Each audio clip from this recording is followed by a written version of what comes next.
23শে September দুপুরে পানিসাগর মহকুমা শাসকের নিকট 11 দফা দাবি আদায়ের লক্ষ্যে ডেপুটেশন প্রদান করেন সিপিআইএম পানিসাগর মহকুমা কমিটির এক প্রতিনিধি দল। এতে উপস্থিত ছিলেন সিপিআইএম ত্রিপুরা রাজ্য সম্পাদক মণ্ডলীর সদস্য রাজেন্দ্র রিয়াং, পানিসাগর মহকুমা কমিটির সম্পাদক অজিত দাস, সদস্য শুভেন্দু দাস, সুরঞ্জন দাস, মীনানাথ চৌধুরী, ভুবনেশ্বর সিনহা, কৃষিরুং রিয়াং, ললিত কুমার রিয়াং সহ অন্যান্য দলীয় সমর্থকেরা। উক্ত ডেপুটেশনের প্রাক্কালে সিপিআইএম পানিসাগর মহকুমা কমিটির কার্যালয় থেকে শুরু করে পানিসাগর বাজারের রাজপথ কাঁপিয়ে পানিসাগর টাউন হলের সম্মুখে এক সভায় মিলিত হয়। এতে সভাপতিত্ব করেন উদয় মানিক রিয়াং এবং আশুতোষ শর্মা। সভায় প্রধান বক্তা হিসেবে আলোচনা রাখেন রাজেন্দ্র রিয়াং। পাশাপাশি পানিসাগর মহকুমা কমিটির সম্পাদক অজিত দাস বর্তমানে জাতীয় সড়কের বেহাল দশা সংস্কার করে যানবাহন সহ চলাচলে উপযোগী করে তুলতে গুরুত্বপূর্ণ আলোচনা রাখেন। সভা শেষে 7 জনের একটি প্রতিনিধি দল পানিসাগর মহকুমা শাসকের নিকট 11 দফা দাবির সম্মিলিত ডেপুটেশন প্রদান করেন।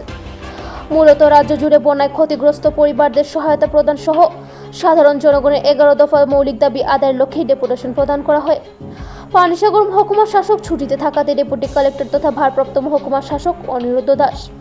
প্রতিনিধি দলটি জানান, তাদের প্রদেয় 11 দফা দাবিগুলোর যথার্থতা বিশ্লেষণ করে দাবিগুলোর যৌক্তিকতা স্বীকার করে সংশ্লিষ্ট দপ্তরের ঊর্ধ্বতন কর্তৃপক্ষের গোচরে নিয়ে যাবেন বলে মতব্যক্ত করেন। Bureau report, Shyamali, Tripura. এই বন্যায় আক্রান্ত হয়েছেন, বন্যার কবলে পড়েছেন, বাড়িঘর ছাড়া হয়েছেন, বাড়িঘর সর্বনাশ হয়ে গেছে, জলে নিয়ে গেল। যার কৃষিক্ষেত হয়েছিল করেছিলেন, সমস্ত জলের তলায় চলে গেল। ধসে, ভূমির ধসে মারা গেল। এইভাবে প্রথমে 32 জন, পরবর্তী সময় দেখা গেল মাটির নিচে আরো অনেক ডেড বডি পাওয়া গেছে। তাতে গিয়ে 36 জনের নাম পাওয়া গেছে।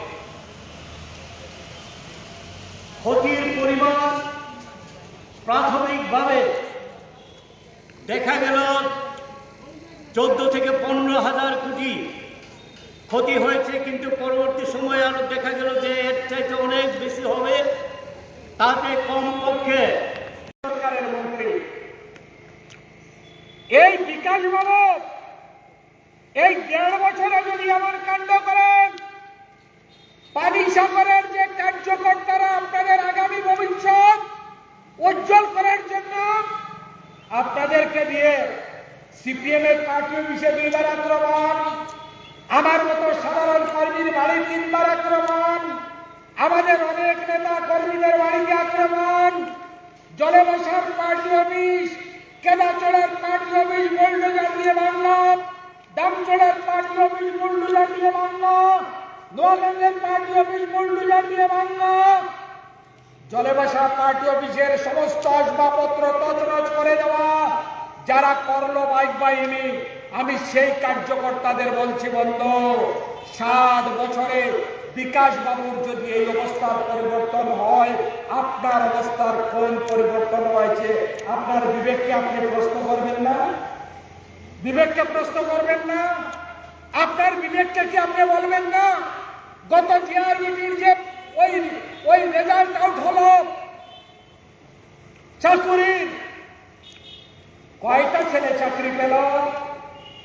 ত্রিপুরায় গ্রুপ ডি চাকরির জন্য এখন first class engineer, first class MA pass, MSc pass ছেলেরা কোন ত্রিপুরাকে কোন জায়গায় নিয়ে যাচ্ছে বিজেপি?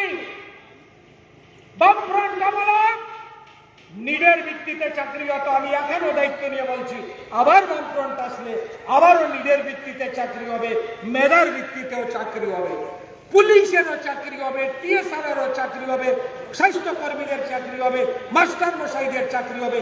কোন স্কুল বন্ধ হবে না। স্কুল বন্ধ করে মদের দোকান বাড়ছে, সবকা সাথ সবকা বিকাশ চলছে যারা বলেন, আমি আপনাদের কাছে অনুরোধ রাখবো, এই বিকাশ আমরা চাই না। সর্বশেষ আমি আপনাদের বলতে চাই, শারদ উৎসবের মাত্র 15 দিন বাকি। সিপিএম কে আপনারা ধর্ম মানেন না বলে আপনারা আমাদেরকে অপবাদ দেন। পাশেই তো নগর পঞ্চায়েতের অফিস। নগর পঞ্চায়েতের চেয়ারম্যান ভাইস চেয়ারম্যান যদি বক্তব্যটা শোনেন একটু মন দিয়ে শুনবেন, পারলে একটু নোট করে রাখবেন। সিপিএম ধর্ম মানে না আপনারা যারা বলেন, আমি দায়িত্ব নিয়ে বলছি। পানিসাগরের নগরের মানুষ চেয়ারম্যানের দায়িত্ব দিয়েছিলেন আমার মতো একজন সাধারণ কর্মীকে। যতদিন পানিসাগর নগর পঞ্চায়েত বামফ্রন্টের ছিল, পানিসাগরের যতটা ক্লাব কর্তৃপক্ষ, সার্বজনীন দুর্গাপূজা কমিটি, সবাইকে আমরা নগর পঞ্চায়েতে নিয়ে ডাকতাম, বলতাম আপনারা পূজা করছেন তো? বলছে হ্যাঁ। প্রত্যেকের নামে 5,000 টাকার চেক দিতাম, অনুদান দিতাম 5,000।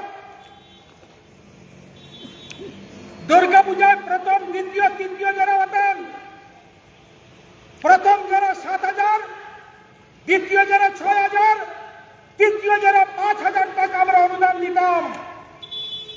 কই গত 7 বছরে এই পানিসাগরে একটা ক্লাব, একটা কর্তৃপক্ষ, একটা সার্বজনীন কমিটি বলতে পারবেন এই কাজ নগর পঞ্চায়েত করে? প্রত্যেকটা এলাকায় এলাকায় খোল, বাজনা, মৃদঙ্গ, করতাল,